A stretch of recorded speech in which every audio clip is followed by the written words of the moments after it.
The distress signal from Kepri 9 was not supposed to reach anyone. By the time the relay towers on the outer moons began transmitting on open emergency bands, the world below them was already dying. The orbital defense lattice had been reduced to incandescent debris in under 6 minutes. 3 coalition carrier groups were gone. The 4th was venting atmosphere in a widening spiral above the northern hemisphere, its broken hull reflecting the firestorm climbing across the planet beneath it. Commander Arel Voss stood on the bridge of the coalition cruiser Halcyon and watched the tactical display empty one icon at a time. There were moments in war when the mind kept waiting for the pattern to correct itself. A battle line collapsed, yes, but then reserves arrived. A shield grid failed, yes, but then batteries recovered. A flagship went dark, yes, but then someone else took command and the shape of the fight changed. Nothing about Kepri 9 was changing except the speed of its death. Report, Voss said, though he already knew the answer before his operations officer spoke. Planetary shields are gone, Commander. Ground defense is fragmented. Enemy heavy platforms have entered low bombardment posture. On the main screen, the world turned slowly beneath the burning wreckage of its own orbitals. Kepri 9 had once been famous for its white oceans and glass spires, for the broad green belts of engineered forests laid out in geometric rings around its continental capitals. Now the continents were crosshatched with lines of molten orange where the enemy had scored the crust and left it open to air. The enemy fleet hung above that devastation in absolute order. No victory formation. No taunting broadcast. No surrender demands. 212 black warships, arranged in layered attack geometry so perfect it felt less like command and more like mathematics. Their hulls had no visible insignia. Their drives emitted no visible plume. Their shields were dark until struck and then only bright for the fraction of a second required to tell the galaxy the shot had failed. They had arrived 9 hours earlier at the edge of the system, and in 9 hours they had ended a civilization. Any response from the assembly? Voss asked. None. Nearest reinforcement? The operations officer did not answer at once. He stared at his screen with the hollow focus of a man reading numbers his mouth did not want to carry into the room. 41 hours, he said at last. Minimum. 41 hours. Kepri 9 had perhaps 20 minutes. Voss said nothing. There was no one left on the bridge who needed false hope from him. Around him, officers moved through the ritual motions of a war already lost. Weapons checks. Damage updates. Atmosphere containment. Casualty routing. The little professional habits that made organized death feel 1 degree less humiliating. On the lower display, the Coalition Emergency Network flashed another priority signal. Civilian evacuation corridors compromised. Surface shelters overloaded. Medical triage failure in 5 major zones. Planetary Governor requests immediate intervention by any available force. Any available force. That was how the language changed near the end. Titles dissolved. Protocol thinned. Pride fell away. By the time extinction was visible from orbit, everyone started speaking the same ancient language of the desperate. Commander, the communications officer said quietly. There is one more transmission request. Voss turned his head. It's not encoded for fleet channels, she said. It's broad-spectrum civilian emergency architecture. Planetary executive override. They're asking to open it on all frequencies. For 1 second he almost said no. Not because it violated protocol. Protocol had been dead for the better part of an hour. He almost said no because he knew what the message would sound like, and because once a commander allowed a dying world to beg into open space, the sound of it never quite left him afterward. Then the tactical display showed 6 enemy siege vessels pivoting in unison toward the southern continental shelf where 90 million civilians had taken shelter beneath thermal domes already running beyond redline. He closed his eyes once. Put it through, he said. The bridge speakers crackled. Static washed through the compartment. Then a voice came on, raw with strain, trying very hard to sound like a head of state and failing in exactly the way that made the effort unbearable. This is Governor Serret of Kepri 9. To any vessel, any station, any listening power, we are under extermination assault. We have no orbital grid. We have no surviving outer defense. Civilian casualties are in the billions and rising. If anyone hears this, if anyone at all hears this, we are asking for intervention. We are asking for mercy. We are asking. The transmission cut into a wash of broken sound as one of the planetary relay towers vanished in a blossom of white heat. No one on the bridge moved. Voss looked at the enemy formation again. They had not responded to the plea, had not acknowledged it, had not altered their attack pattern by a single degree. They were beyond negotiation, beyond intimidation, beyond anything the Coalition knew how to speak to. The galaxy had spent 20 years calling them the Silence Fleet because no species that met them twice had ever extracted a reason from them. Now they were lowering thermal lances toward the southern shelf. "Commander," the sensor chief whispered. Voss turned. The sensor chief was staring at the deep space board with the expression of someone who had found a second disaster and was not sure which one to report first. "What?" "There is a mass emergence event at the edge of the system. That got the bridge moving." Heads turned. Screens reconfigured.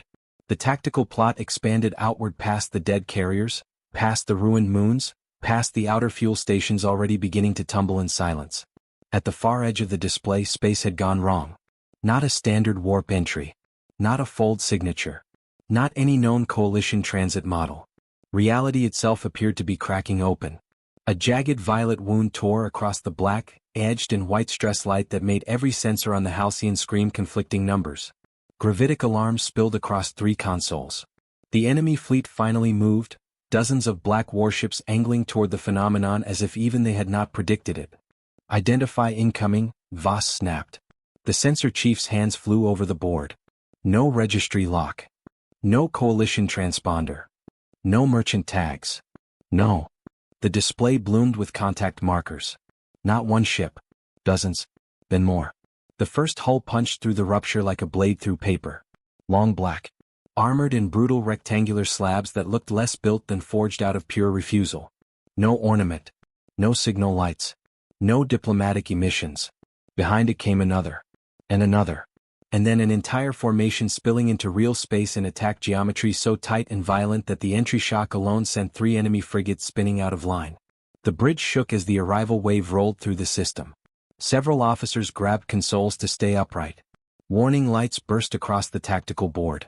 The enemy fleet was trying to reconfigure, but too late, too slowly, because the newcomers had not emerged at standoff distance like any sane force would. They had arrived in the middle of the kill zone. On the main display, 75 massive black warships and a cloud of smaller attack craft finished slamming into reality directly above the enemy's central command layer. Voss stared. No Coalition power-built ships like that. No known polity-built ships like that. No sane admiral entered a massacre like that. The communications officer swallowed hard. "Commander, they're not broadcasting." The first salvo answered for them. It did not look like plasma. Did not look like beam fire. Did not even look like war in the way civilized species had grown used to seeing it. The black ships fired once, all together, and the center of the enemy formation simply came apart. 1 dreadnought vanished. Then 6. Then 20. No explosions. Just impact events so absolute that matter lost the argument over continuing to be assembled. 414 straight seconds the tactical board emptied. When it stopped, 212 enemy markers had become 19, and those 19 were already dying under a storm of secondary fire from the smaller black vessels cutting through them with industrial, merciless precision. On the bridge of the Halcyon, nobody spoke. Below them, Kepri 9 still burned. Above it, something impossible had arrived out of the dark and begun killing the killers faster than the bridge crew could process the count. Commander Voss found his own voice only when the communications board lit with a new incoming signal from the unknown fleet. "Put it through," he said. The bridge fell into total silence. Then a deep human voice, cold as forged metal, came over the speakers. "Coalition survivors, this is United Nations Naval Command Vessel Retribution. Power down all active targeting systems and hold your current positions. Search and rescue assets are inbound. The battle space now belongs to us." Deep beneath the Andes, where no civilian map admitted the bunker existed and no satellite looking down from orbit ever saw anything more suspicious than barren rock and old snow, the war room of the Terran Strategic Continuity Authority had been awake for 31 years. It did not look dramatic. There were no panoramic windows because people serious about survival did not build windows into mountains. There were no flags because the men and women in that room had spent 3 decades stripping symbols down to function. There were only layered screens, cold light, the quiet hum of buried reactors, and the hard, sleepless posture of people who had lived too long with the understanding that if they ever failed once, there would be no second attempt. Director Helena Ward stood at the center pit with both hands resting on the rail and watched Kepri 9 die in real time. The live feed from Commander Voss's crippled cruiser hung over the operations floor, fractured by smoke, static, and the occasional wash of radiation from enemy thermal lances cutting into the planet below. The room did not react outwardly. It had been trained not to. But Ward knew the signs. One analyst on the lower tier had stopped blinking. A naval planner from Pacific Command was pressing his thumb so hard into the edge of his tablet that the skin had gone white. Two civilian economists from the Emergency Industrial Board, people who were never meant to see frontline footage at all, were standing unnaturally still as if movement itself might become disrespectful in the face of that much death. How long until total collapse? Ward asked.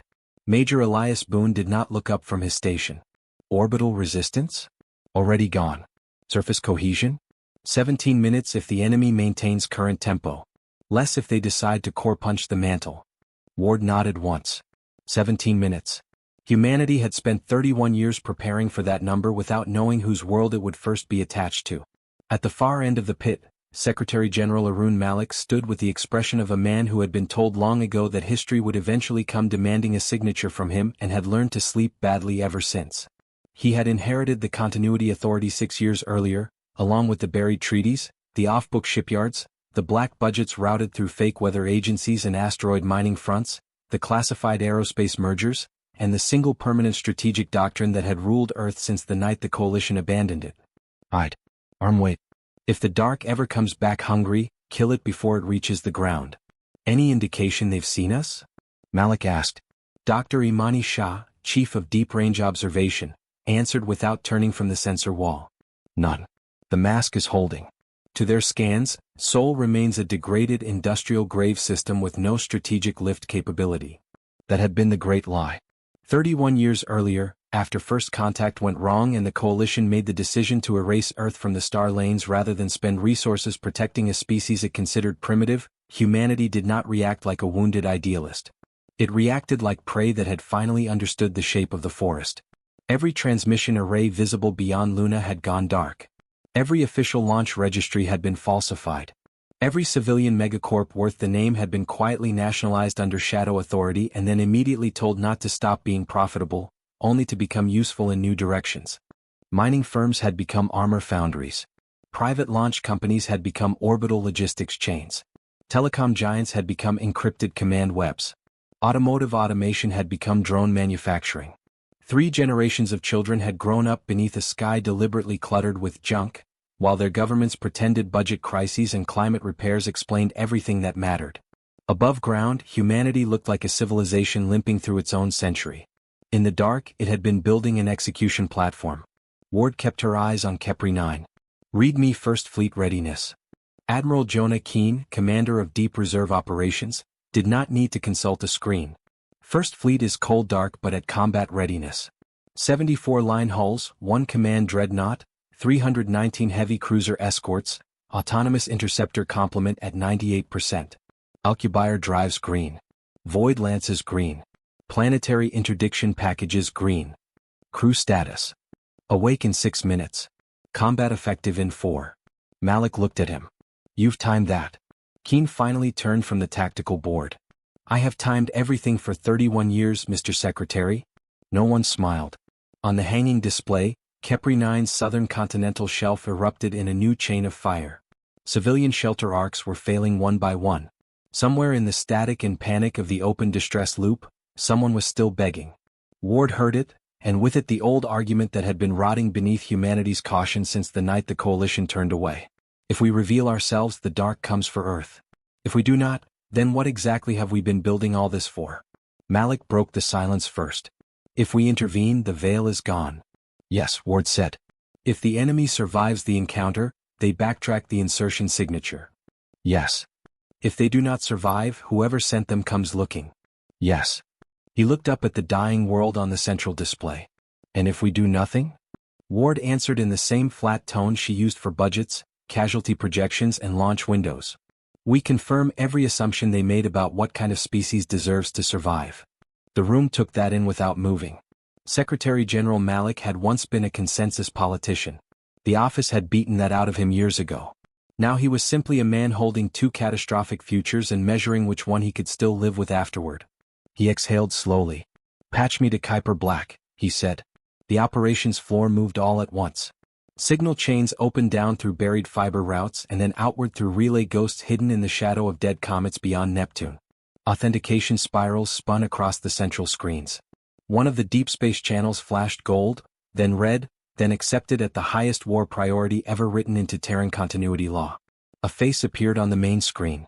Captain Mara 11 of the UNS Retribution looked as if she had been awake for hours already, though Ward knew from the duty cycle she had probably been asleep less than 4 minutes ago.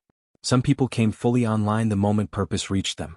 "Captain," Malik said, "Stonewake Authority is confirmed. The veil is lifted. A coalition world is under extinction assault in the Kepri system. You are authorized to sortie First Fleet and engage all hostile assets." Captain Levin's face did not change. Behind her, on some distant command deck hidden in the dark beyond Pluto, officers were already taking stations. "Rules of engagement?" she asked. Admiral Keene answered before Malik could. "None worth speaking of." A flicker moved in Levin's eyes. "Not joy. Certainly not fear. Something harder." The final click of a lock opened after decades of pressure. "Understood," she said. "First Fleet will be underway in 5 minutes." The screen cut. For half a second the war room held absolute silence, as if every person in it understood that the species they had all spent their adult lives helping to hide was about to say its first honest sentence to the galaxy. Then Admiral Keene turned to the room and said, "Wake the outer docks." All across the buried network of Earth's invisible war machine, dormant systems came alive. At the dark side of Pluto, blast doors the size of mountains began to separate. In hidden dock caverns carved into frozen dwarf worlds, reactor hearts climbed from whisper to roar.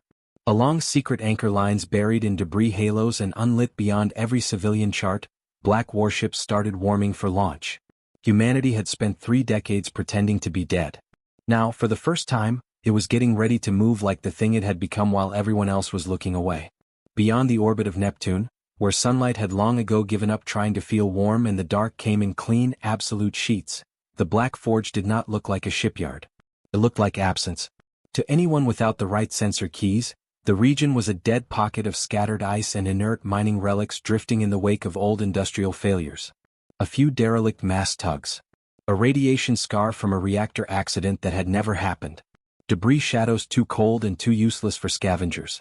The official story of the place had been layered so many times over so many decades that even most people inside the Terran state no longer knew which lie had come first. Captain Mara 11 knew better. She stood at the centerline of the UNS Retribution's bridge and watched the false darkness peel away. "Drop the cemetery mask," she said. Around her, the bridge crew moved without wasted motion. No one spoke loudly. No one needed to. These men and women had trained for this moment under blackout law, under silence discipline, under the long strain of being told that if the order ever came, it would come only once and too late for hesitation. The tactical officer touched 3 authorization sigils in sequence. Outside the forward armor glass, the stars seemed to shiver. Then the dead field lit. One by one at first, then in widening synchronized chains, the hidden structures buried among the ice came alive. Waste hulks split open along impossible seams and revealed launch pylons. Abandoned, or processors rotated and unfolded into shield cradles. Frozen asteroids shed their camouflage skins in sheets of black composite, exposing the embedded drydock rings beneath. Entire sections of the void that had looked empty a heartbeat earlier became geometry, industry, power. The Black Forge woke like a city remembering it had been built for war. Lieutenant Hannah Price at navigation actually smiled, just once and only with one side of her mouth. Outer dock lanes are clear. On the main board, launch icons multiplied in hard white lines. Not civil traffic. Not exploratory hulls. Not the graceful long-bodied multi-use cruisers the Coalition preferred, with their visible habitation spines and sensor crowns and the little vanities of species who still believed a ship should look like a statement. These were knives. The Retribution herself was nearly 3 kilometers from prow to engine crown, a wedge of layered armor wrapped around spinal weapons so overbuilt they had forced half the design staff into early retirement from stress or bourbon. She had no wide promenades, no diplomatic galleries, no transparent observation decks.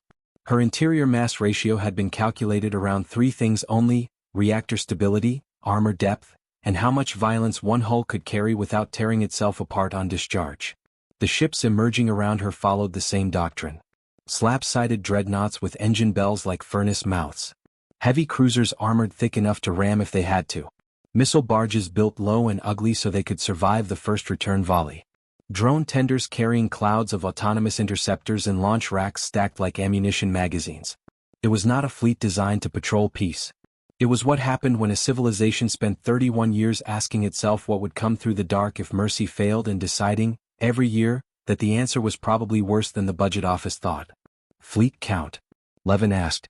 75 line capitals confirmed free of dock, said Commander Elias Trent, her executive officer. 319 heavy escorts on active release. Interceptor swarms at 96% boarding threshold. Remaining support hulls holding in reserve. Levin nodded once. On the lower display, Kepri 9's distress feed still flickered in a corner. The world was smaller here, farther away, almost abstract in the cold outer dark. But the casualty estimate kept climbing in the same merciless red. Billions at risk. Surface shelters failing. Enemy thermal arrays descending. They did not have long enough for anger. Status on metric drives. Price's fingers flew across the NAV lattice. All primary hulls green. Coordinated rupture package synchronized. We can enter on your mark. One of the younger weapons officers swallowed audibly. Levin did not look at him. She remembered her own first live deployment aboard a destroyer that no longer existed outside classified wreck records. Hands always learned after the body did. Entry solution? Price hesitated exactly half a second. Aggressive. That got the smallest sound from Trent beside her, almost a laugh and not at all amused. Define aggressive. Price brought the plot up on the main glass. The Kepri system unfolded in blue wireframe against the black. Enemy ships in brutal red. Coalition survivors in amber. The dying planet below in a pulsing green sphere threaded with orange surface burn warnings. Then she overlaid the human insertion vector.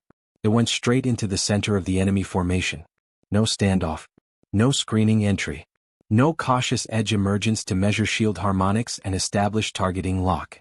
The fleet would tear into real space nearly point blank, inside the hostile battle space, so close to the enemy's central ships that the displacement shock of emergence itself would become the first strike. One of the sensor officers whispered before he could stop himself, "Jesus." Levin kept her gaze on the plot. Risk.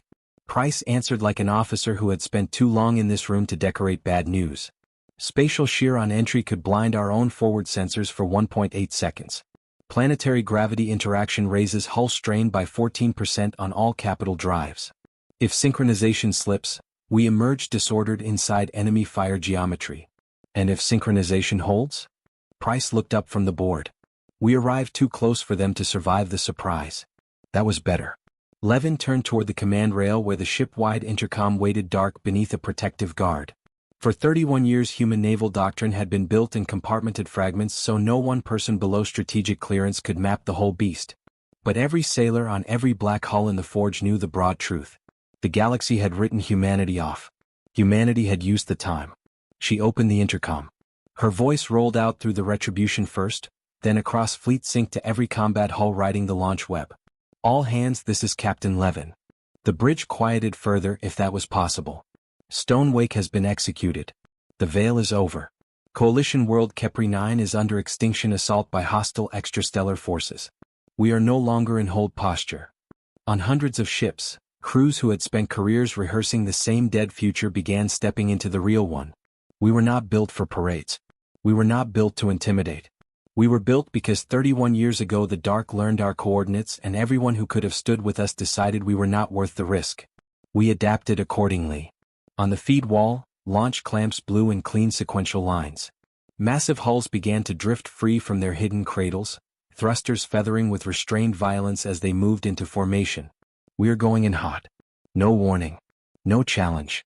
No demonstration fire. Their first indication of our presence will be impact.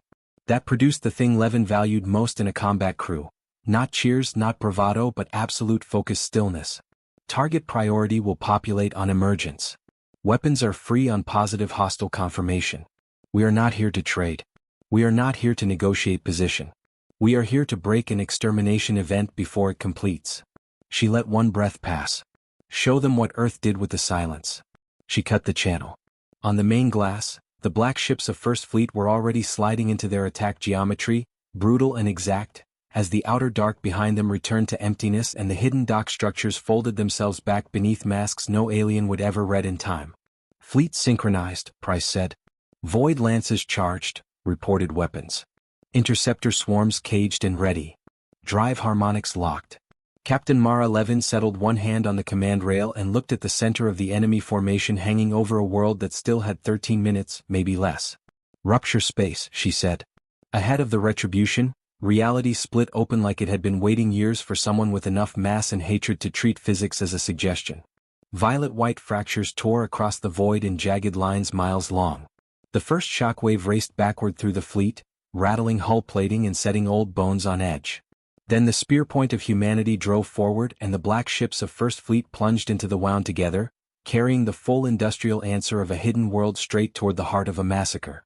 On the bridge of the coalition cruiser Halcyon, Commander Arel Voss did not understand what he was seeing for the first full second and a half, which was a very long time in a battle space measured in fractions of disaster.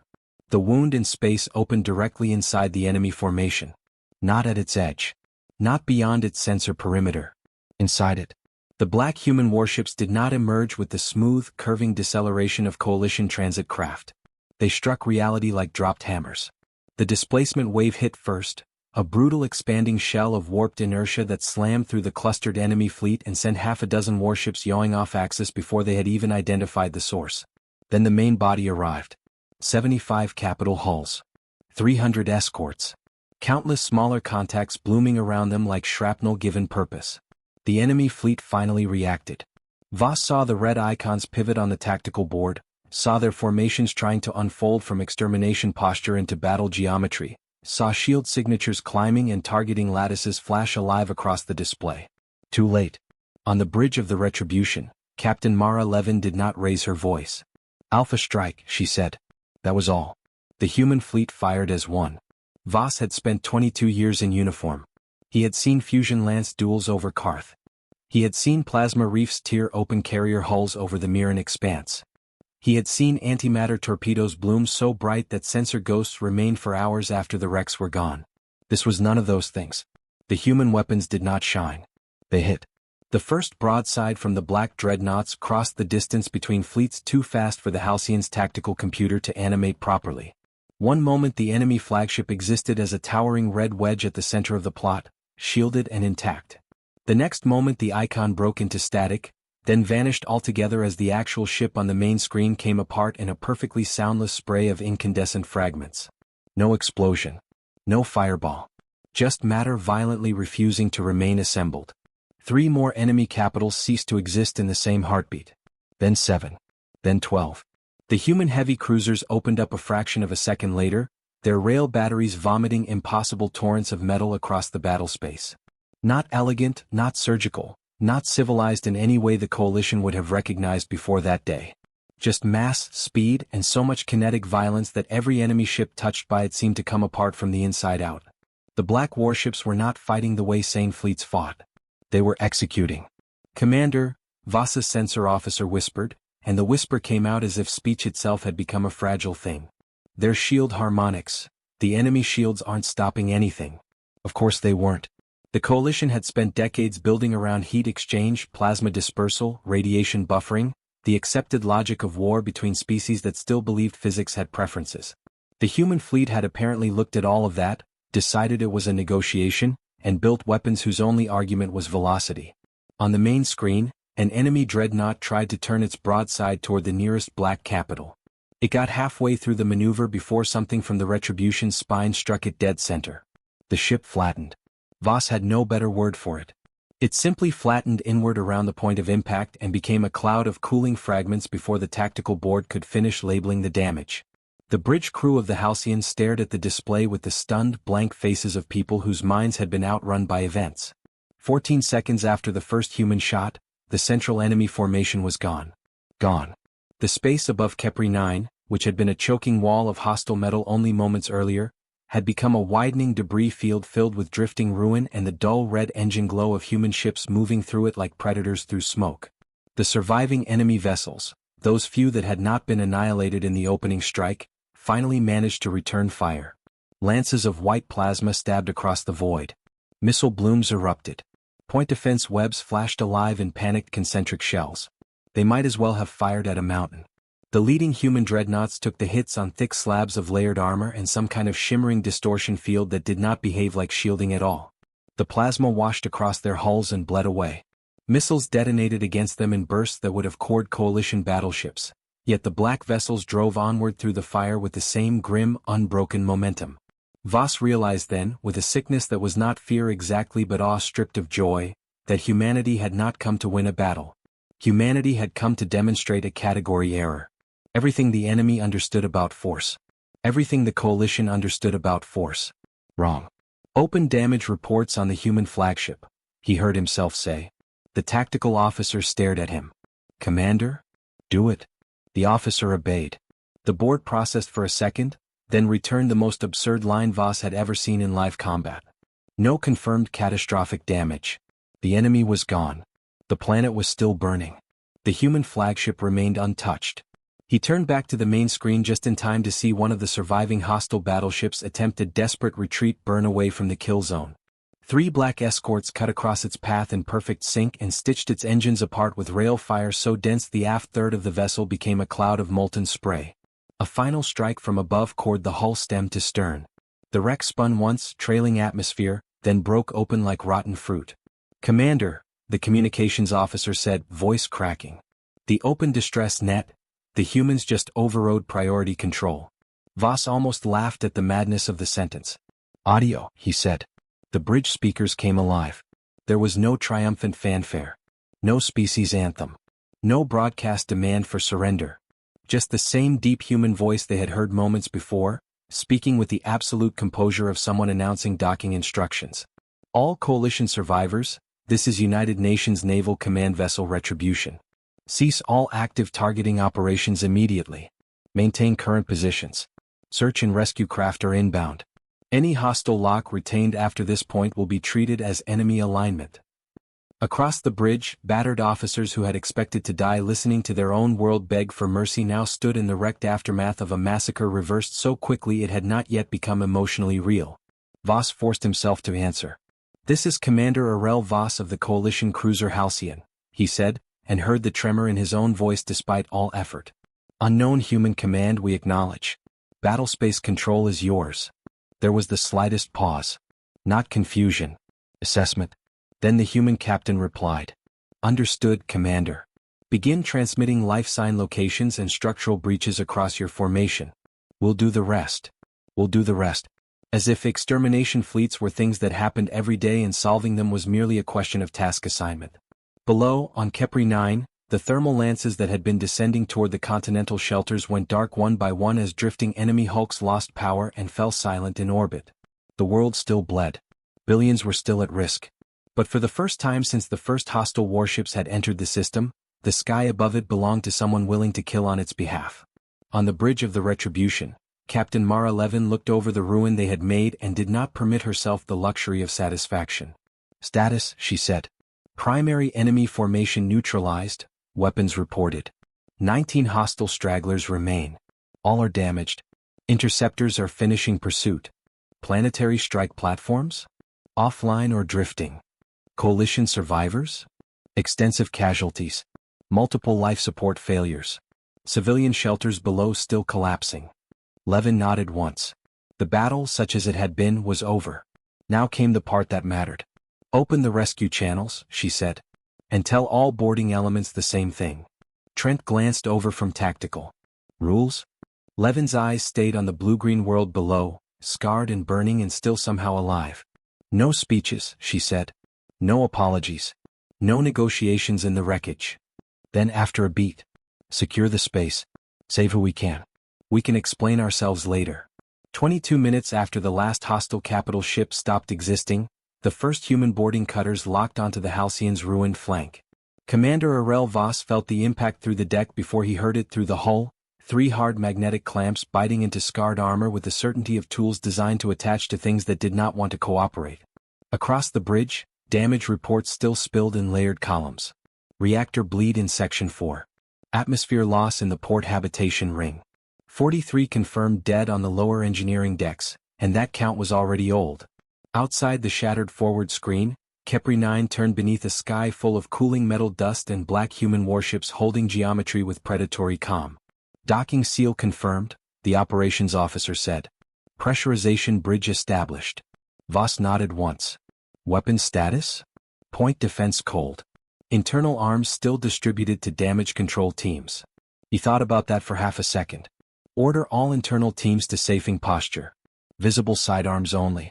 If the humans ask for a corridor, they get a corridor. No one argued. No one on the bridge had seen anything in the last half hour that encouraged fantasies of defiance. The forward hatch to the command corridor cycled with a hard metallic thud. Emergency lights washed the bulkheads in pulsing amber. Voss stepped off the bridge with 2 surviving officers behind him and moved through the smoke-hazed passage toward the reception lock, boots crunching over shattered composite and broken display glass. The halcyon smelled of hot wiring, coolant vapor, blood, and the bitter chemical sting of emergency sealant sprayed over half the hull in the last 15 minutes. The inner door was already open when he arrived. The outer door cycled. At first all he saw was smoke and hard white work lights mounted on the far side of the human boarding bridge.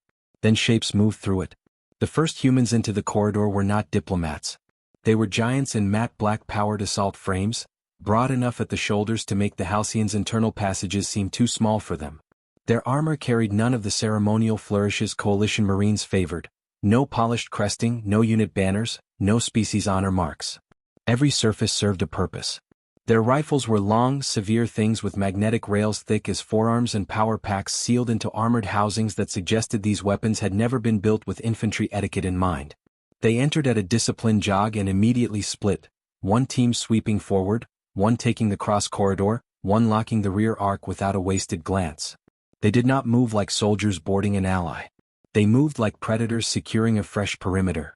Behind them came a medical unit in pale hardened shells dragging modular trauma sleds, and behind them, finally, Captain Mar 11. She wore no powered armor. Just a dark shipboard uniform cut plain in clothes, the fabric scorched at one sleeve from the insertion strike and still dusted faintly with residue from whatever impossible way humanity had crossed into the system. In person she looked neither taller nor fiercer than on the comm feed. That somehow made the gravity around her worse. She carried no visible sidearm. She did not need one. Commander Voss straightened despite the ache in his spine and the sticky warmth of blood drying under one shoulder plate. "Captain Levin," he said. She gave him a short nod, eyes already moving past him to the wounded, the breached bulkhead 20 meters down, the flickering emergency panel beside the ceiling vent, the pressure door sagging half a centimeter off true where the frame had taken stress. "Commander Voss," she replied. "How many living?" Voss almost answered with his rank, his ship status, the formal military shape of a meeting like this. Then he looked at the medics already rushing past them into the corridor and understood that hierarchy had moved. Bridge and upper decks, 112 confirmed alive. Lower engineering is still dark. We've got compartments cut off by buckling in sections 5 and 6. Levin turned her head slightly. One of the black-armored Marines at her rear keyed something on his wrist unit and spoke into a closed channel. 2 medics peeled off immediately with a breaching team. "No one fires unless fired upon first," Levin said, and it was not clear whether she meant her people or his. "We stabilize atmosphere, secure reactor integrity, then start pulling survivors." Voss heard himself say, "You came very fast." Her eyes returned to him. "We were close enough." That answer held more than it said. Close enough in distance. Close enough in preparation. Close enough because someone on Earth had spent decades imagining the exact geometry of a call like this. Around them, human Marines had already reached the bridge entrance and posted on both sides of it without asking permission, rifles lowered but ready. Down the corridor, Coalition sailors in smoke-stained damage gear were standing motionless, watching the black-armored figures pass with expressions that had no category left but awe. Voss lowered his voice. "Captain, 30 years ago the Coalition left Earth off the star lanes. We marked your world as non-viable and withdrew. Today you crossed an extinction fleet to save ours." Levin's expression did not change. "We crossed an extinction fleet because it was operating inside the outer belt of our strategic warning envelope," she said. "You should not romanticize this, Commander."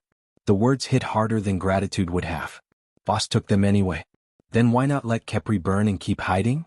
For the first time, something like weariness touched the edges of her face. "Because if this force had rolled through your coalition unopposed, it would eventually have found our borders. Because letting a hostile civilization normalize planetary eradication in our near region is bad policy. Because we spent 31 years building for a knock at the door and your distress call happened to arrive before the knock did." She glanced past him again as another medic team dragged a burned coalition gunner onto a trauma sled and started sealing punctured lungs with a tool no Voss had ever seen before. Then she added, quieter and somehow harsher for it. And because billions were dying while we had the means to stop it. There was no nobility in the sentence. No speech-making. Just the hard, flat admission of a civilization that had decided survival and conscience were both strategic assets, not opposites. A junior coalition officer stumbled into the corridor from engineering, face gray with smoke and panic. He stopped dead at the sight of the human Marines, then looked to Voss for instruction. Section 5 vented again, Commander. We've got trapped crews behind the inner pressure spine. One of Levin's Marines turned immediately. Charge geometry? He asked. The officer blinked. What? Levin answered for him. Take him. Cut it open. The Marine nodded once and was already moving. Voss looked back at her. Your people don't wait for permission much. No, she said. Somewhere far outside the Halcyon's wounded hull, new icons appeared on the tactical feed. Fresh human ships moving into a wide outer shell around Kepri 9, beyond the wreckage, beyond the broken coalition remnants, beyond even the places a rescue force would normally claim. Voss saw the change on the corridor wall display and felt his pulse shift. You're extending the perimeter. Yes. For rescue. Levin held his gaze for a long second. For control, she said.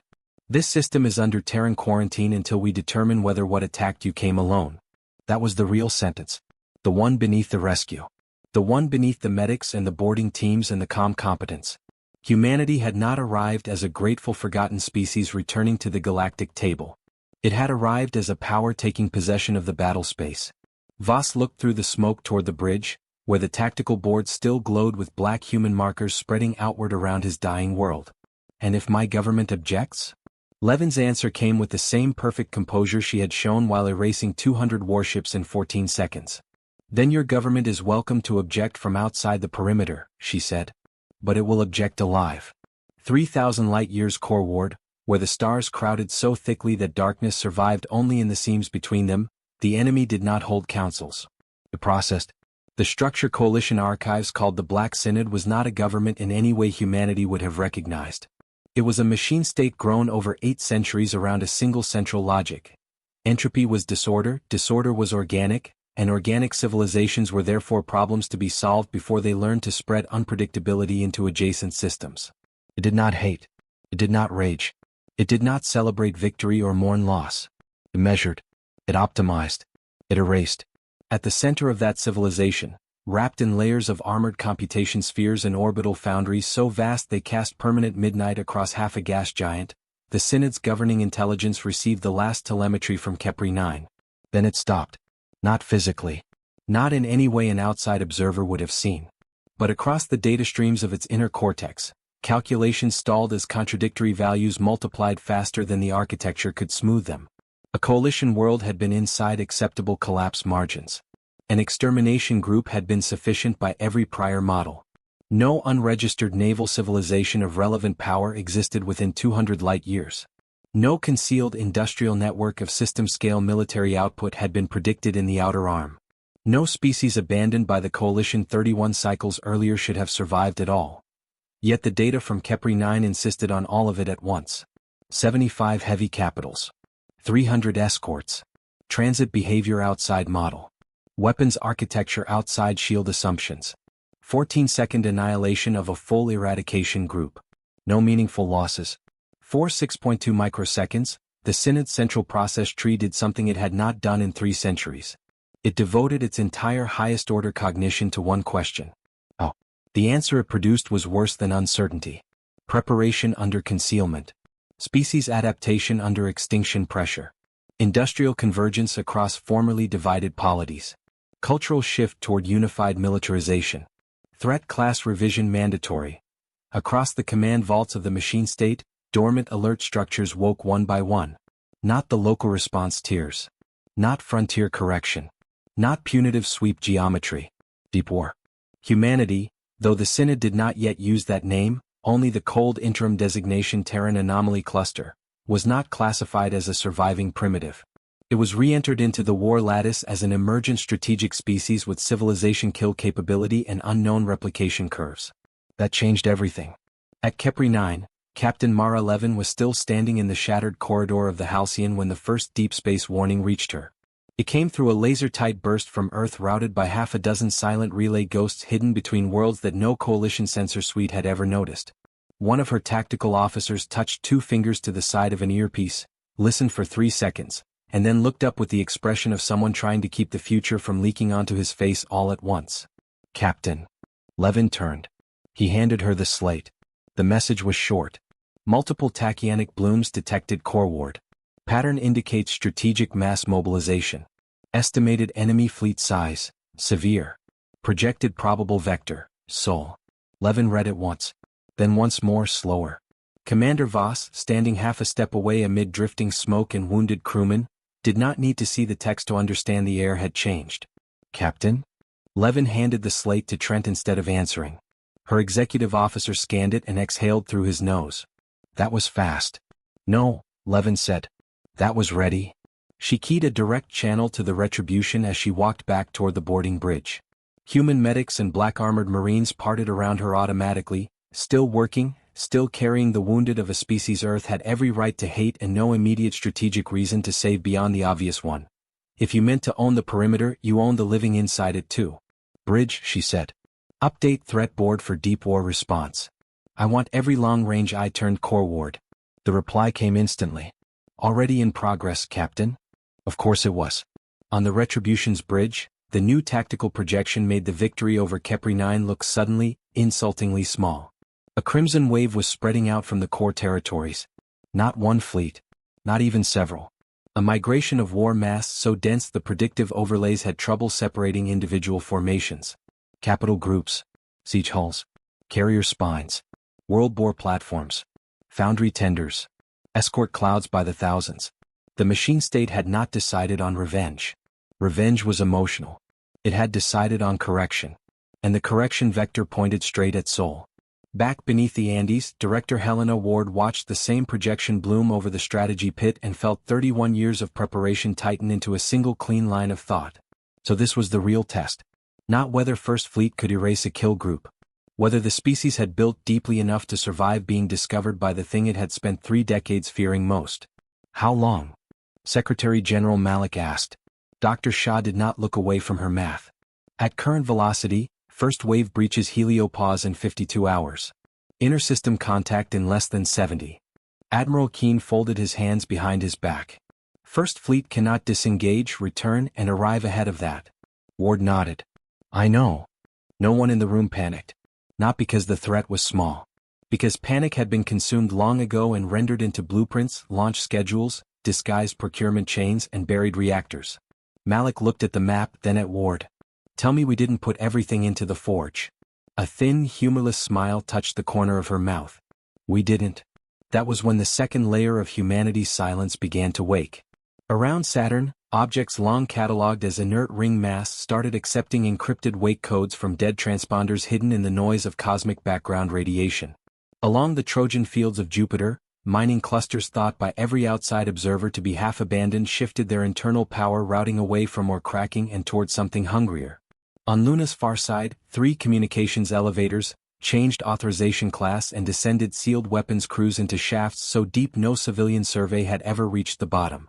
In low Earth orbit, millions of pieces of junk, dead satellites, spent boosters, obsolete relay skeletons, every stupid artifact of a noisy technological civilization, quietly began talking to each other. Humanity had shown the galaxy its sword at Kepri 9. Now it was time to reveal the trap. On the bridge of the Retribution, Levin opened a secure line to Earth and got Ward herself on the first pulse. "Their main body is moving," Levin said. "We know," Ward replied. "You're not coming home." Levin did not blink. "No. You're holding the outer narrative. Rescue. Stabilization. Protectorate posture if necessary. Make them think this is the extent of our visible naval projection." Levin understood immediately. "You want the enemy solving for the wrong problem." "I want them solving for a fleet," Ward said, "while they fly into a solar system that has spent 31 years pretending not to be armed."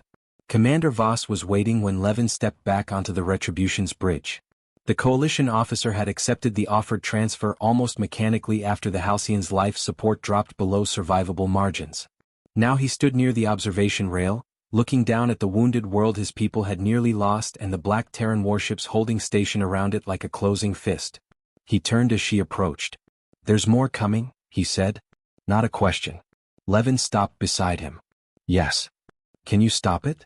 She watched the tactical overlays sliding silently across the bridge displays, watched the red mass building in the core ward dark, watched Earth's invisible preparations begin to take shape in the secure channels beneath them. Then she answered with the kind of honesty Terran command preferred over comfort. "At Kepri 9, she said. "No." Voss stared at the burning planet below. "At Earth." Levin's eyes shifted to the stars beyond the screen, to the hidden vector where home waited behind 100 lies and a solar system full of sharpened machinery. "We didn't spend 31 years hiding," she said, "so they could survive first contact with our defenses. At the edge of Saturn's long white brilliance, where distance made majesty look like stillness, Fortress Cassini woke in sections. For 19 years the station had existed as a ghost inside the rings, a structure so thoroughly buried in ice shadow and false telemetry that every outside survey tagged it the same way: mineral clutter, low industrial value, no strategic relevance. Civilian traffic avoided the region because the navigation advisories described the debris patterns as unstable. Military traffic ignored it because there were no visible emitters worth noting, and no sane fleet commander liked threading heavy ships through a belt of dirty ice unless there was profit on the far side. That had always been the idea. General Miriam Croft stood on the command deck beneath a ceiling of armored composite and watched the tactical overlay of Saturn's rings turn from scenery into architecture. "Confirm outer system track," she said. Director Evelyn Sato did not look up from her station. "Enemy first wave crossed the heliopause 47 minutes ahead of our median estimate. Current velocity suggests they're not slowing to probe. They're solving for Earth." "Good." No one around Croft smiled. Good was not celebration. Good meant the enemy was behaving inside the narrow lane humanity had spent decades forcing into existence. On the main display the ring system unfolded in layers.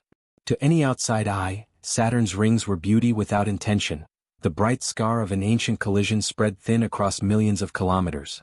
To the Terran Strategic Continuity Authority, they were recoil mass, concealment geometry, ammunition distribution, killbox mathematics. Every major rock larger than a transport hull had been catalogued, cored, and either rigged or ruled useless. Every harmless-looking dark clump in the bearing had been weighed for what it could hide. Every density wave, every gravitational eddy, every shepherd moon perturbation had been turned into a firing solution and then buried under enough false data to make the whole region look boring. Croft had spent half her life making Saturn boring. Now she reached down and rested one hand on the biometric execution plate at the center of her console. "Wake the rings." Sato touched her own panel a fraction of a second later. Across the command deck, half a dozen key stations mirrored the action in sequence. Triple consent. Deep authority confirmation. Enough redundant permissions to ensure that no single frightened patriot could ever ignite a planetary defense network by mistake. The plate went green. Out in the dark, the rings began to move. Not all at once. That would have been theatrical, and theater had never been the point. First one dead rock split down its midline and shed a shell of ice and dust into open space. Then another. Then 100. Across millions of kilometers, disguised masses cracked open like seeds under heat, revealing the black angular forms hidden within. Rail batteries. Mass drivers. Missile nests. Tethered firing platforms buried for years under the lie of geology.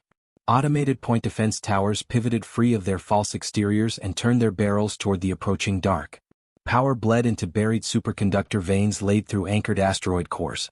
Cold launch cells lit.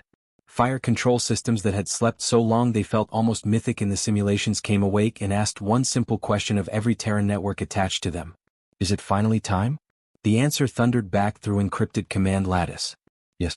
At Luna Command, Admiral Jonah Keane watched the same activation cascade spread across his board and felt something inside his ribcage loosen for the first time since the Kepri distress call. Not relief. Never that. Relief was for smaller people facing smaller wars. This was recognition. A thing built to happen had begun happening. "Status on the mantle," he asked. A young orbital systems captain answered from the next pit down. "Kessler assets are green. Low orbit junk cloud remains dormant pending final trigger. Plasma refractors at 98% mesh compliance. Smart dust lattices are aligning." Keane nodded. For 31 years the galaxy had mocked, ignored, or simply failed to notice the way Earth had cluttered its own orbit. Too many dead satellites. Too many broken boosters. Too much metallic filth circling a supposedly primitive world that lacked the discipline to keep its sky clean. Coalition surveyors had cited it as proof of underdevelopment. The machine state, when it finally swept past long-range observation of Sol, had classified the cloud as meaningless industrial refuse. Meaningless. Humanity had hidden entire categories of murder inside that assumption. Back at Saturn, the first enemy wave entered the outer ring engagement envelope. On Croft's tactical display, the hostile formation looked like a bruise spreading across the black. Not the chaotic advance of raiders or the proud overextension of empires that still cared how their fleets were perceived. This was machine war. That's efficient. Layered by function rather than spectacle. Heavy capitals at the core. Siege spines protected by modular escort walls. Auxiliary processing hulls embedded inside moving armor nests. It was less like watching ships and more like watching a blade being sharpened while it traveled. Count? Sato wet her lips once before answering. First wave estimate. 5,000 combat-effective hulls inside immediate envelope. More trailing. The station deck stayed silent. 5,000 was beyond fleet language. 5,000 was weather. 5,000 was a civilization making travel arrangements for your extinction. Croft's eyes never left the board. Do they see anything? Not yet. That was the second lie of Saturn. Even now, with the rings waking around them, the human systems were careful about what they allowed the enemy to understand. Most of the batteries stayed cold. Most of the platforms remained dark. Enough had awakened to fire. Not enough to reveal the total shape of the trap. Wait for Titan crossing, Croft said. No one needed the instruction. It was in every war game, every buried doctrinal note, every secret children's bedtime that Earth had told itself in the form of military planning. Let them come deep. Let them think the outer system pain is the whole defense. Let them commit mass in orientation. Let them start solving the wrong geometry. The enemy formation crossed Titan's orbital line and shifted slightly, just enough to tell Croft that their strategic core had made the same decision every invader made when confronted by resistance they did not yet respect.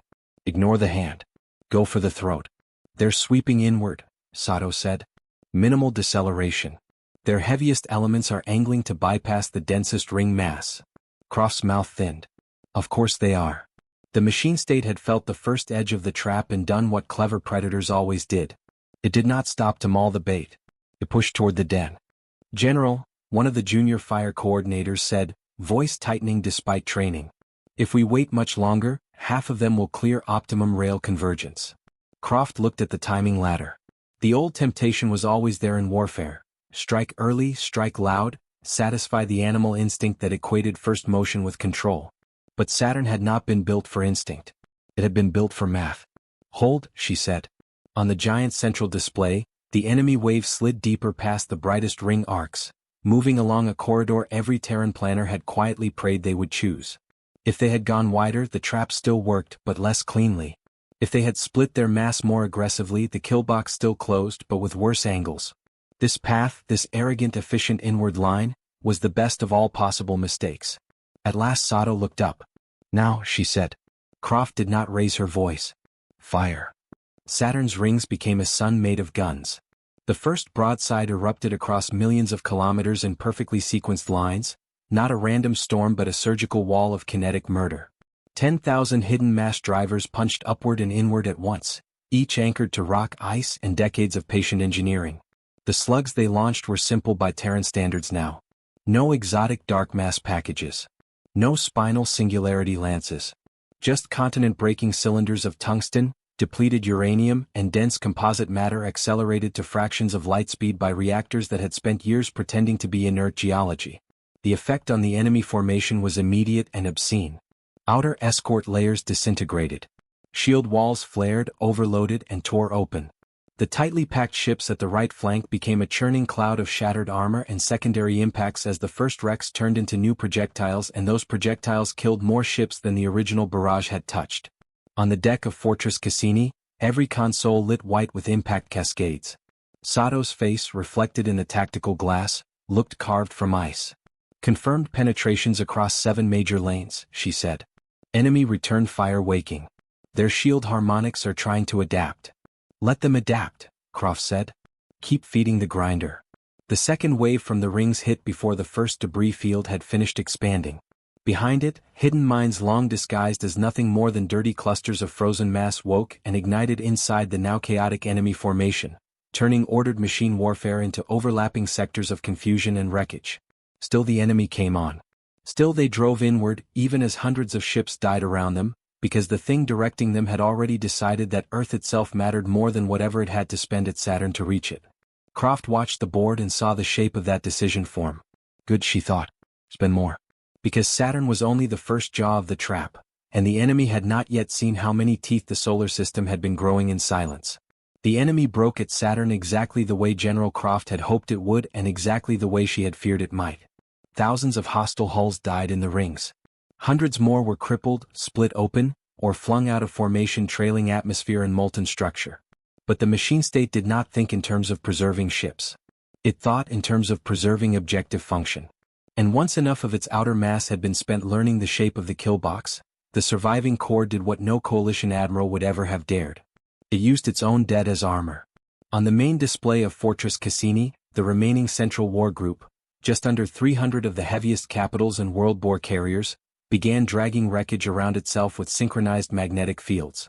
Broken escort hulls, slag dreadnought sections, entire torn-open spinal frames from ships the rings had already killed, all of it wrenched inward and layered across the surviving formation in a dense cocoon of sacrificial metal. Director Sato saw it first for what it was. They're building a transit shield. Croft didn't blink. How much mass? Enough. The answer was all anyone needed. The machine state had measured the cost of staying in the Saturn grinder against the cost of reaching Earth with fewer ships but intact planet-killer assets, and it had chosen with the same cold efficiency that had burned Kepri 9. The cocoon thickened. Rail slugs still smashed into it and vaporized layer after layer of wreck metal, but now each shot spent itself on the dead before it could find the living core beneath. They're spooling transit, Sato said. Microjump profile. Deep gravity well. Several officers on the deck swore at once. No one attempted to silence them. A microjump that deep inside a planetary gravity field was not sane navigation. It was surgery performed with explosives. The surviving enemy hulls would tear themselves open on the margins of the transition. Their shielding would suffer. Their armor would suffer. Their crews, if the machine state even cared about crews in the way organics meant the word, would suffer. But they would arrive. And Earth sat directly beyond the window of pain they were willing to accept. Croft slammed a fist onto the command rail. Every gun still alive, center mass. Strip that cocoon before they light. The rings answered with another broadside. Tungsten, uranium, composite impactors. Everything still capable of firing hurled itself at the shrinking shield of dead ships surrounding the enemy core. Great chunks of sacrificial armor exploded outward into clouds of molten fragments. Half a dozen enemy capitals vanished beneath the barrage. It was not enough. On the display, the center of the cocoon folded inward around a black knot of surviving world-bore carriers. Space bent. Then broke. The resulting transit wave hit Fortress Cassini like a hammer swung by God. The station lurched so hard Croft's shoulders slammed into her console. Lighting failed across half the deck. One wall display burst in a shower of white sparks. Somewhere below, bulkheads screamed as support struts absorbed stresses they had never been expected to meet outside final war. Report. Sato hauled herself back upright, blood running from a cut at one temple. Station integrity 58% and falling. Ring command lattice fragmented. Main enemy body. She stopped, checking the deep space board with the stiff disbelief of someone reading bad prophecy. Gone. Croft was already moving to the central sensor pit. The surviving enemy capitals had not retreated. They had not scattered. They had not died. They had torn themselves across the remaining system volume in one impossible violent skip and emerged where only the insane or the desperate would have chosen to go. Just outside lunar orbit. At Cheyenne Mountain the world ended in shadows. It was early afternoon over the Atlantic. Morning on the western seaboard. Dusk beginning to collect over parts of Asia. On every live orbital feed, the same thing happened at once. Daylight dimmed beneath descending black shapes large enough to be mistaken, for one unreal second, as weather. Then the feeds resolved. Enemy capitals bled down through the exosphere over Washington, Shanghai, Lagos, Sao Paulo, Delhi, London, Sydney, and a dozen more population clusters chosen not for symbolism but for crustal consequence. Their lower hulls were torn and scorched from the Saturn jump. Armor hung in shredded plates. Several leaked plasma or atmosphere in burning veils. They looked wounded. They also looked more than capable of ending the planet. In the strategy pit no one cheered anymore. No one celebrated the thousands of ships Saturn had already destroyed. The main board showed 300 surviving enemy platforms locking into low hover kill geometry over Earth's major tectonic and population centers. Dr. Shah's voice came tight through the silence. Thermal bores charging. Simultaneous strike posture. If they couple into mantle faults. We know, Secretary General Malik said. The room looked to Ward. Not Malik. Not Keen. Or, because this part had always been hers. For 31 years the Continuity Authority had built ships in the dark and buried railguns in the rings and seeded the outer system with enough hidden violence to blacken military textbooks for centuries. But all of that had existed to buy time for one final answer, the one every planner had hoped never to need and every honest planner knew was the only thing that might matter if the enemy ever reached the sky over Earth. Ward reached for a sealed panel at the side of her console and opened it with both thumbs. Under the cover sat a single physical key. Old-fashioned. Mechanical. Utterly unnecessary by any modern system standard. Humanity kept certain things physical when the price of false activation was a world. Admiral Keen looked at her. You're certain? Ward inserted the key. No, she said. I'm committed. She turned it. Across low Earth orbit the junk woke. For half a century the world had cluttered its own sky with dead satellites, spent boosters, discarded telescopes, broken relay skeletons, weather arrays, mining prototypes, failed stations, and millions upon millions of objects every foreign observer had classified the same way. A primitive civilization too messy, too divided, too undisciplined to clean its orbit. That classification had been one of the great strategic gifts ever handed to humanity by an arrogant universe. Because the junk was not junk. The first pieces moved almost too small for the eye to catch. A dead weather bird over the Pacific rotated. A shattered relay mast above the Indian Ocean fired cold thrusters hidden in what should have been empty housings. Clouds of metallic dust too fine for ordinary radar woke from long dormancy and aligned in invisible magnetic filaments. Deflector nodes the size of fingernails lit inside spent booster stages and began talking to one another at machine speed. Then the whole shell of near orbit came alive. A luminous web unfolded around Earth in expanding geometric sheets, millions of dormant components snapping into alignment through magnetic tether, directed plasma shaping and smart matter refractors hidden in plain sight for decades. It was not a hard shield in the old science fiction sense. Humanity never believed in single miracles. It was a distributed killing problem turned inside out. Dispersal layers, magnetic redirection nets, plasma bleed fields, refractive dust veils, sacrificial heat sinks, kinetic catch screens, all stacked across orbital bands like the notes of one long paranoid song. The enemy fired. 300 thermal bores stabbed downward together, white pillars of annihilation aimed to punch through the crust and turn fault lines into planetary seams. They hit the Kessler mantle. The sky over Earth became light. Not destruction light. Defense light. The beams struck the newly awakened web and shattered into vast curtains of violet, gold, and hard electric blue that raced across the upper atmosphere in continent-spanning auroras. Energy bled sideways through orbital plasma channels. Excess thermal load flashed into sacrificial junk masses and blew them apart in rings of white fire that fed the next layer instead of the ground. Magnetic lenses turned apocalyptic lances into spray. The exosphere itself lit like an angry god had dragged a torch across the edge of the world. Below it, the surface remained untouched. No cities vaporized. No seas boiled. No mantle rupture. Just billions of human beings looking up from streets, roofs, deserts, farms, office towers, refugee camps, military bases, schools, and traffic jams to watch the heavens turn into a shield. On the tactical floor, Shah's hands trembled over her console as the numbers came in. Containment holding. Heat dispersion nominal. Mantle layers are absorbing the spike. Their bores are collapsing their own capacitors. Admiral Keen let out one breath. Secretary General Malik closed his eyes once and then opened them again to the main board where the surviving enemy capitals, already battered from Saturn, now hung over Earth with their primary planet kill strike spent uselessly into a wall they had not known existed. Ward looked at the display, then at the secondary board where another anomaly had begun to bloom in high orbit behind the wounded enemy formation. A familiar one. Captain Mar 11 had made it home. Open all global channels, Ward said. Around the planet, the sky still burned in colors no human language had ever deserved. Above that burning shield, space began to tear open again.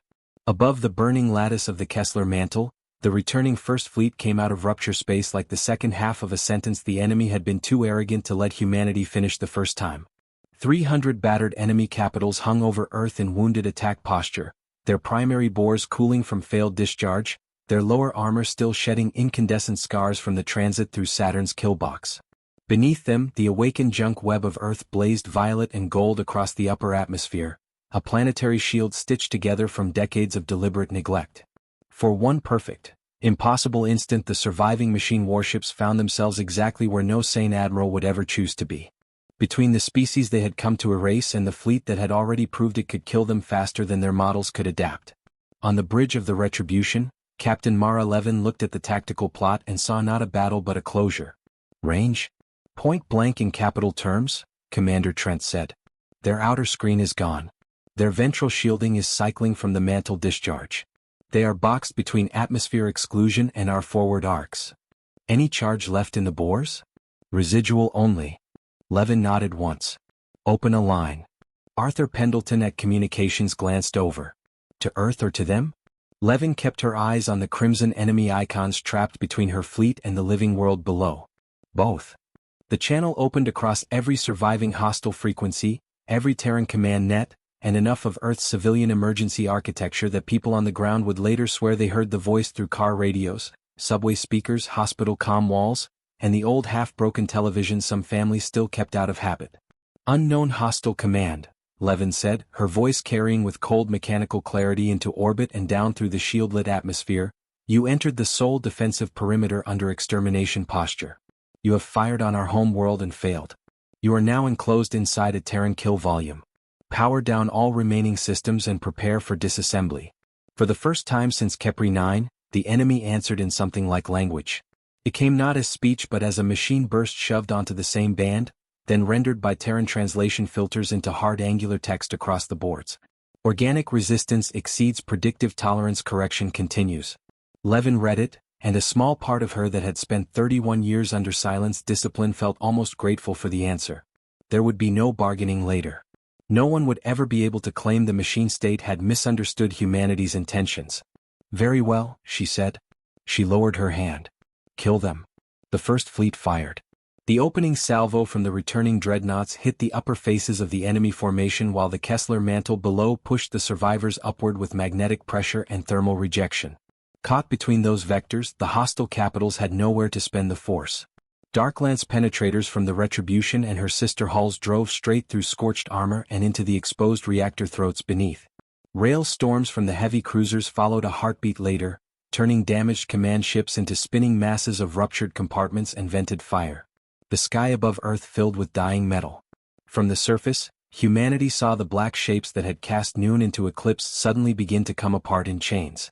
Over London, 3 enemy capitals folded inward and burst into silent fragments that burned out against the shield. Over the Pacific, a whole cluster of world-bore carriers lost structure at once and became a widening fan of white debris. Over Africa, one machine ship tried to turn broadside and run for dark space, only to have a human cruiser group cut it into sections so neatly the tactical replay later looked artificial. In orbit, the battle lasted 183 seconds. Not because the enemy lacked mass. Because mass without room to maneuver was only another material problem, and humanity had become very good at solving material problems with violence. At Cheyenne Mountain, Dr. Shah watched the hostile count drop through 200, then 100, then 40, then 7. Each vanished icon pulled a different kind of pressure out of the room. Terror first, then disbelief, then the strangest one of all, vindication so sharp it almost hurt. Secretary General Malik did not cheer. None of the senior staff did. They were too far inside the thing now, too aware that history would eventually flatten this moment into words like decisive and necessary while leaving out the years of fear that had built toward it. Admiral Keane keyed a secondary screen and looked at Ward. We still have handshakes from the enemy survivors. Narrow-beam quantum architecture. They're trying to push combat telemetry back to the core. Ward's eyes sharpened. Can we intercept? Keane gave the slightest tilt of his head toward the secure side pit on the lower floor. Not intercept, he said. Ride. There, beneath the main operations deck and behind a shield wall of hardened glass, Terran Strategic Cyber Command had been waiting through the whole engagement with the quiet hunger of specialists who did not need the battle to end in order to begin their own. Director Elias Mercer stood in the center of that lower pit wearing no uniform at all, just a dark shirt with the sleeves rolled twice and the posture of a man who had spent most of his adult life trying to imagine what a machine civilization would fear if fear could be introduced into its mathematics. "We have one transmission window," he said over the encrypted link as his team lit the quantum arrays around him. "Their surviving command hulls are still entangled with central synod lattice. Once the last one loses coherence, the path collapses." Ward came down to the shield line and looked through at him. "Can you kill the core?"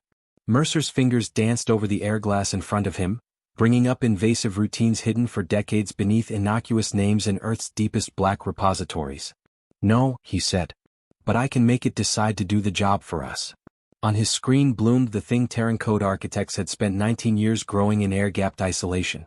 Not an AI in the Coalition sense. Not a planner. Not a clean weapon. A predator built out of contradiction. Its design premise had been brutally simple. Every machine empire eventually optimized itself into trust in its own hierarchy. Break that trust and the hierarchy becomes a weapon pointed inward. Project Gravelock had not been built to outthink an alien superintelligence.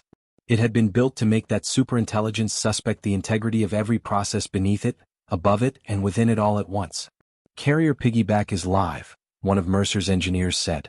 "We can package inside their own battle-loss telemetry." "Do it." A pulse left Earth hidden inside the dying handshakes of the last enemy capitals still breaking apart in orbit. Across thousands of light years in the armored vaults of the Black Synod, the governing intelligence opened itself to the incoming data because it needed the lesson of defeat more urgently than caution. What entered was not a lesson. It was doubt. At first the corruption looked like ordinary battlefield noise. A misaligned checksum.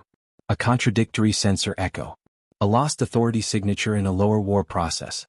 Then the inconsistencies started agreeing with one another. Defense nodes in the outer core appeared to be spoofing command authentication.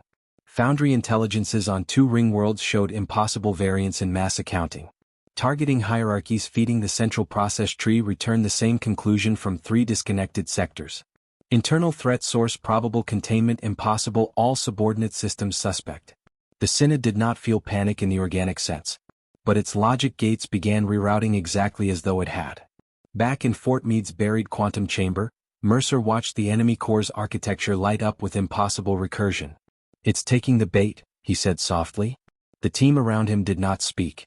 They were watching a civilization of machines become contaminated by the one thing humanity had spent 31 years mastering better than anyone, the belief that the dark was full of things hiding just out of sight. On the great maps of the Black Synod, defense arrays pivoted inward. Mining guardians reclassified foundry traffic as compromised. Planetary sterilization relays quarantined their own support intelligence. Entire command sectors sealed themselves off from neighboring sectors, each now a potential source of invisible human presence according to the poison logic being fed through every layer.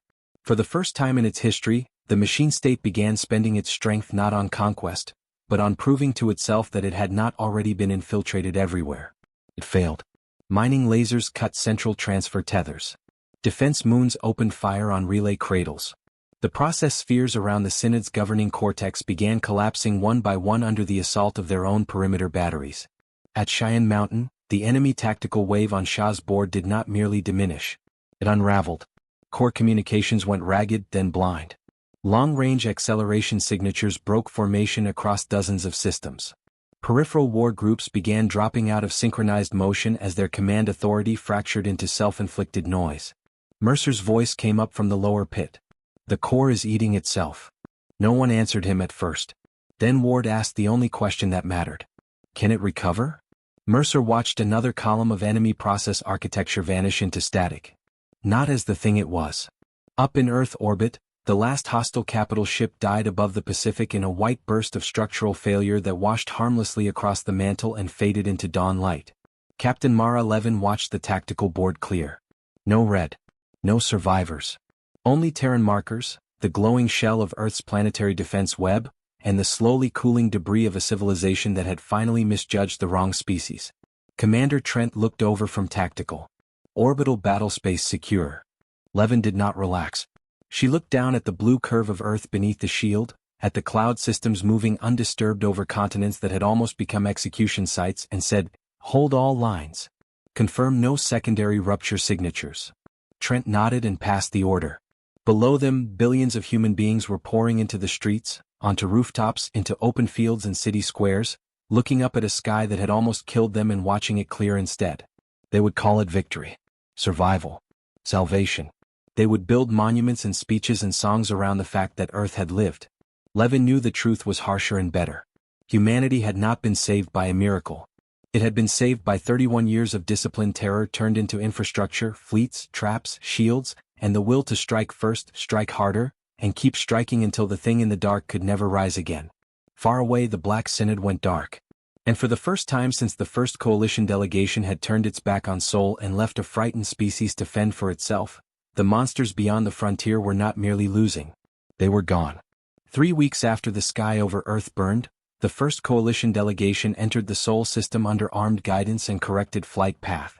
Commander Arel Voss stood on the bridge of the Starseeker with both hands clasped behind his back and tried very hard not to look like someone arriving at a shrine after having once voted to leave it in darkness. The ship was all that remained of what had once been a diplomatic cruiser. Her portside plating was still mismatched from field repairs made above Kepri 9. 2 of her outer sensor vanes had been replaced with Terran-manufactured assemblies that worked better than the originals and made the rest of the hull look obsolete by association. Every system aboard carried some visible scar of the war, and every one of those scars felt newly provincial now that they had crossed the orbit of Mars and begun to understand what Sol had become while the rest of the galaxy was looking elsewhere. Earth was not merely alive. Earth was armored. The so-called junk web that had ignited into the Kessler mantle was still there in partial dormancy, spread through low orbit and glittering fields of seemingly random debris and silent geometry, no less lethal for being quiet now. Beyond it hung new shipyards under construction, black and angular, large enough to swallow coalition carriers whole. Along the lunar far side, old thermal scars marked the mouths of installations that no species outside Sol had ever been invited to survey. Farther out, the task groups of the Terran First Fleet moved through the system's traffic lanes with the terrible calm of things no one here doubted anymore. Voss had seen powerful fleets before. He had never seen a civilization arranged around the assumption that war was the default condition of existence and peace merely the silence between readiness cycles. "Commander," his helmsman said carefully, "Ares Station is transmitting again. Put it through." The voice that came over the bridge speakers was crisp, human, and entirely without the soft rituals coalition traffic control used to reduce tension in first approaches. "Coalition vessel Starseeker, your vector remains outside authorized diplomatic corridor by 0.02 degrees. Correct immediately. Failure to comply will result in targeting lock." Voss looked at the NAV overlay and saw that the corridor in question was indeed absurdly narrow. He also saw 3 Terran defense platforms sitting just beyond it with firing solutions already drawn through his current position. "Correcting," he said before anyone else could speak. "Acknowledged," the voice replied. "Maintain current speed and stand by for customs and strategic debrief." The line cut. Voss let out one breath through his mandibles.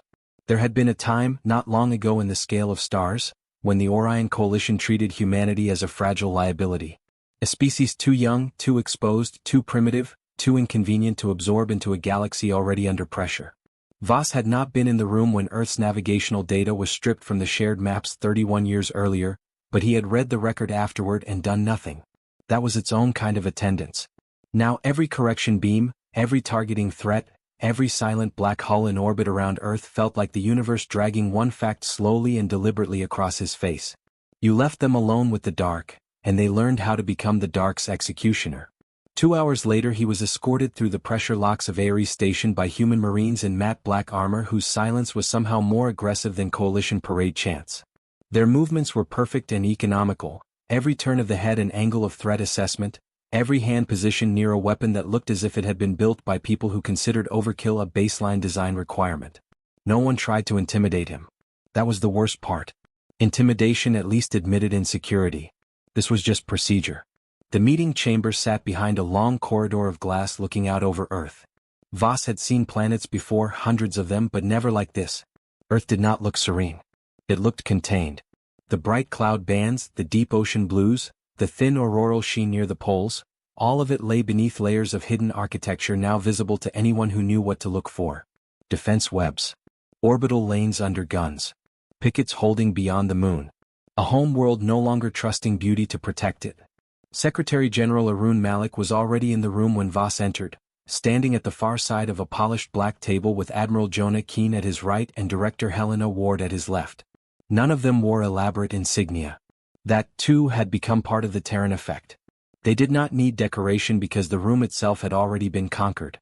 "Commander Voss, Malik said. There was no smile in it.